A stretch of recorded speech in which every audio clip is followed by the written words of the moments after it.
Hi everyone. Okay, today it might be longer. I'm not so sure. Okay, the Storyteller Part 3. The boy came back the next day, eager to hear the rest of the story. The storyteller cleared his throat, and his voice poured out.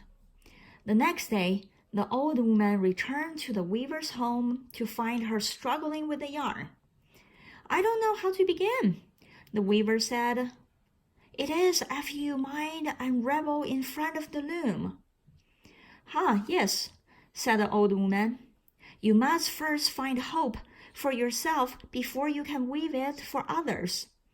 Let me tell you the story of this miraculous yarn. When I was young and beautiful, I was a princess and I was to marry a prince. I did not love him, and so the night before my wedding, I escaped into the desert with only a camel and my life. I wandered across the dunes for so long that I could no longer count the days. I thought myself near death until there appeared what I thought must surely be a mirage.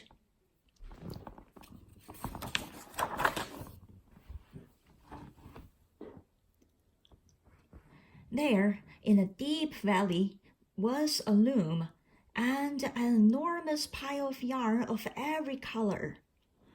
I collapsed in the sand and wept in despair. Yet, as I stared at the yarn, I noticed a blue glimmer, and I began to hope.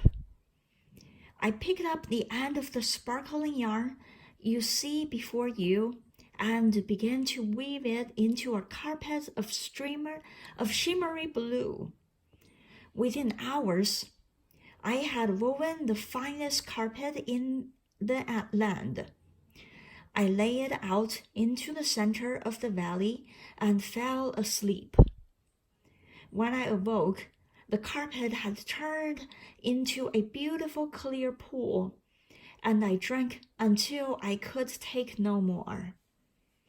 Renewed, I sat in front of the loom and began to weave again. Clay red for a house to keep me safe from sand and wind.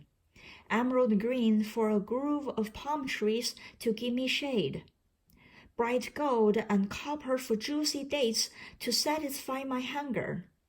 I kept weaving until I had birthed an entire kingdom. When I was finished, the only yarn left was the spindle of blue, which never seemed to run out.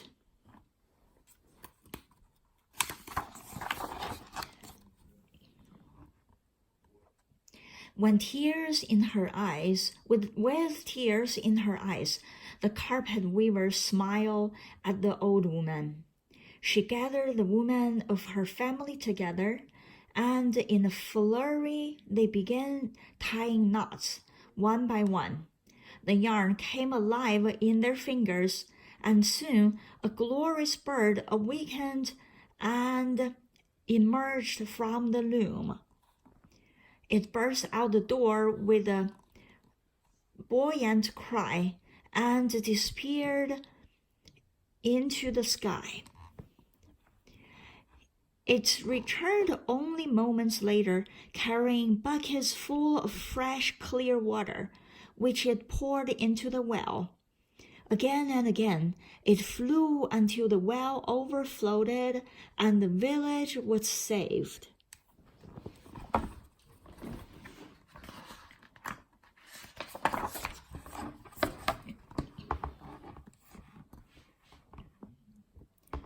The little girl thanked the blind woman for her story.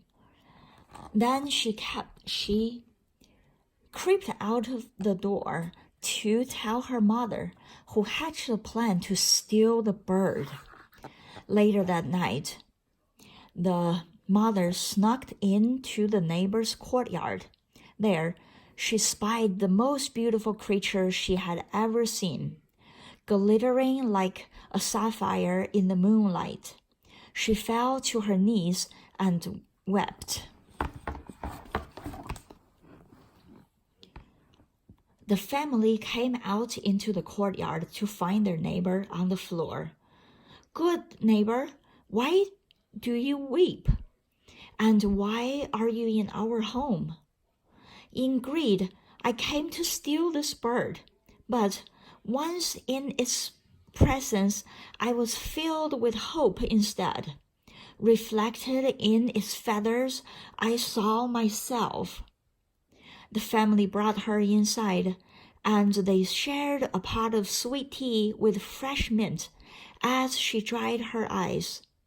No one ever tried to steal the bird again, and the village never again went without water.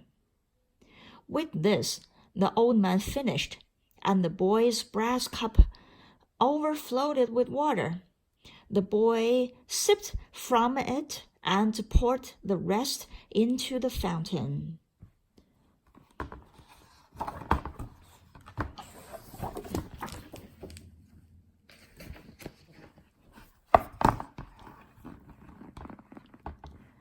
At the very moment, the sandstorm arrived at the gate to the city in the form of an enormous djinn.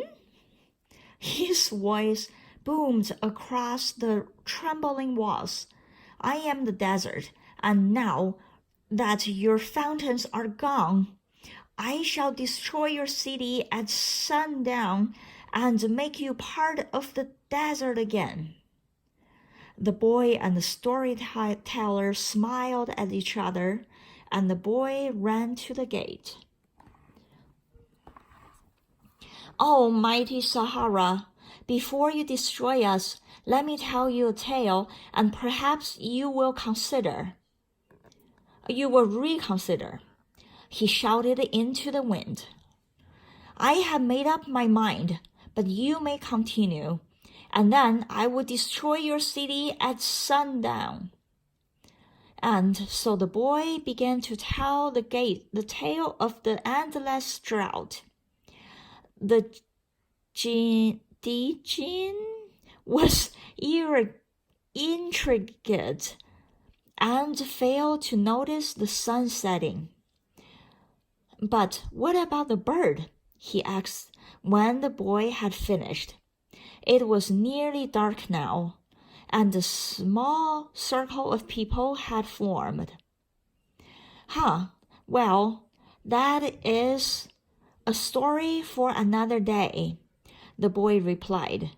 "If you spare our city tonight, tomorrow I will tell you the tale of the glorious blue water bird." The djinn agreed and faded into the desert for the night. Okay, I do not know how to pronounce DJINN. Okay, and I'm not sure what does that mean, DJINN. Okay, if anybody knows, please tell me. See you tomorrow. A story for another day. Bye-bye.